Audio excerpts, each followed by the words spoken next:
Once again mga ka-tech, so tuturo ko ngayon is paano natin maiwasan ang auto-update ng ating PLDT 153381.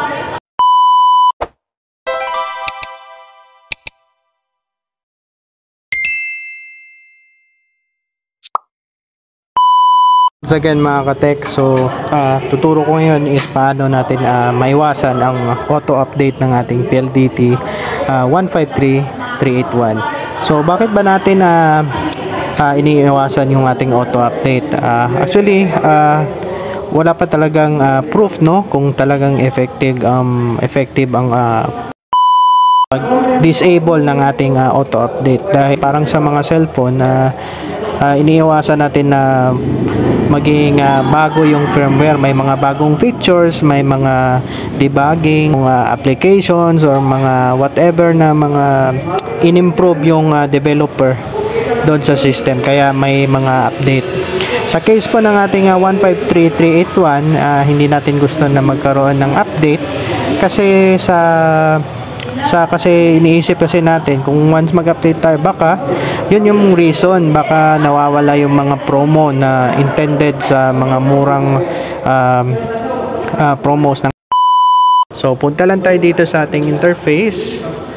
Be sure lang na nakakonect tayo sa ating PLDT modem. Type in natin dito yung IP address ng ating PLDT 192.168.1.1. So, type in lang ninyo dito yung PLDT home, which is default na admin. So, PLDT home. Then, sa password is PLDT home. PLDT home. And then, pupunta tayo sa advanced. Okay. Dito sa advanced, may makikita tayong system. Okay, mamaya na yan. Dito tayo sa updates. Click natin itong updates. Ito naka-disable na yung akin. So, itong dito, overnight updates, when enabled, your device will automatically update when your device is not used between 3 AM to 5 AM. So, naka-disable na po yung akin. So, disable nyo lang po yan. So, check natin dito. So, idadagdag ko na lang din dito sa ating system ng advanced settings. Makikita lahat ng device information. So, makikita nyo dito kung anong band lock ang current na configuration ng inyong PLDT 153381. So, sa akin, naka-band 1, 28 at 3 ako. So, ganun lang. Then, dito tayo sa system settings. So, pupunta tayo dito sa go to developer options. So, i-key-in natin ulit yung ating admin username and password. So, ganun pa rin yung process. PLDT home lang po yung ito-type nyo. PLDT po natin yung ating username and password. Pupunta na tayo dito sa developer options. So, makikita nyo dito lahat-lahat. Idadagdag ko na lang dito mga ka-tech yung ating band locking, kasi may mga ibang nagsasuggest pwede maturo yung band locking na feature ng 153381. So sundan nyo lang yung ginawa natin from advanced, diba? Developer options sa system.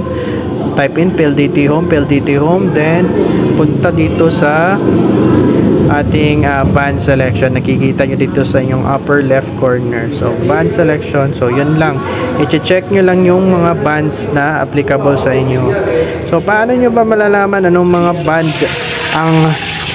ang dapat sa PLDT 15381 nyo? So, dapat before that, nag-check na kayo dito sa cellmapper.com. Cellmapper. Okay. Ayan, hintay lang saglit. So, ayan. So, dito sa cell mapper, dito sa menu, i-search nyo kung saan yung lugar nyo. For example, dito sa amin, Cabanglasan kasi ako nakatira. Ayan. Ayan. So, nakaset na siya dito sa Cabanglasan. And then, click in provider. Ang provider ko is Smart dahil PLDT po yung ating modem ng 153381. So, kung mga Globe naman, nakikita naman dito, globe at saka dito. Click nyo lang. So, anong purpose ba nito? Ang purpose lang is para malaman nyo ano yung mga band lock na applicable sa inyo. Bands 1, 3, and 28. So, ganun lang. Kaya, dito sa ating PLDT 15381, sinunod lang natin yung tower na mga band locks niya, 1, 3, 28. Tsaka wala naman talaga akong naging problema, sinunod ko lang yan. At kung i-check po natin yung ating speed, check natin from 20 Mbps noon, dahil naka-band lock na tayo, ito na po yung ating speed. Somehow ay nag-improve naman siya. So, nagiging 83.6, and ang upload is, ayun, ulit na naman tayo, second trial. Ayun, uy, lumabot ng 100 Mbps. So, depende po din yan sa alignment po ng ating antenna at saka tower.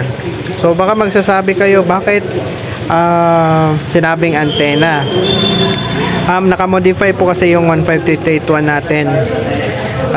Nilagyan ko na siya ng dalawang external antenna para medyo may sagap ako ng internet.